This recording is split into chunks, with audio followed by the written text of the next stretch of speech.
I got a thread break. So I need to fix this.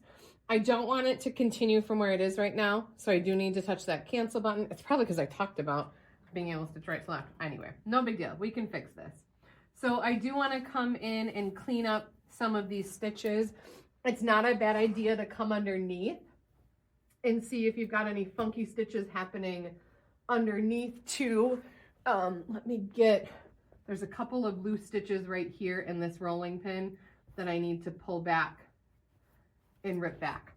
So this can be a little tricky because there are places where there is 2 layers of stitching. Oh, you know what? I've got some funky stitches back here too.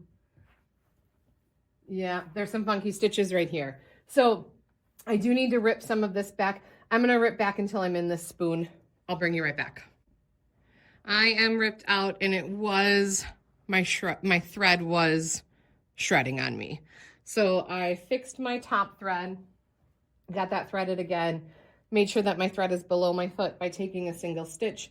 I also know that where I am on the pattern is a single stitching line. So this is my last stitch for part of this whisk.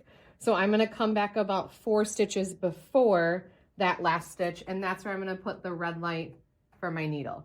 Let's zoom in on the screen here better. So I'm going to clear out that thread break, and I'm going to zoom in on my crosshair so you can see that better. So I am on the edge of that whisk there. That's where I need the pattern to restart from. So I'm going to do, can you see the top of my screen? You can't. Let me pull you back just a little bit. There we go.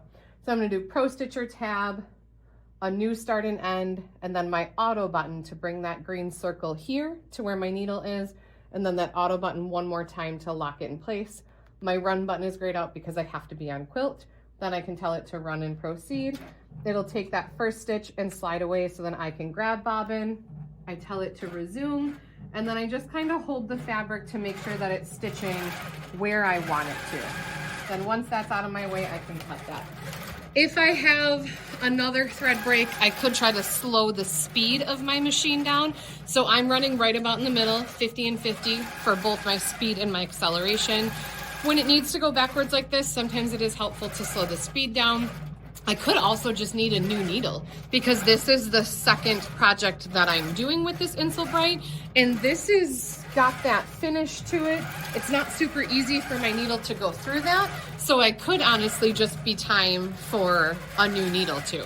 But I'm gonna let it keep trying again. If I have another thread break, then I'll try those things. I'll either try a new needle first. If that doesn't help, then I'll try to slow it down. But it did fine on the other project. I actually didn't have any thread breaks on the other project. So it's getting close to my end. I'm just gonna, again, kind of hold down and make sure that it's putting those lines where I want those lines to be.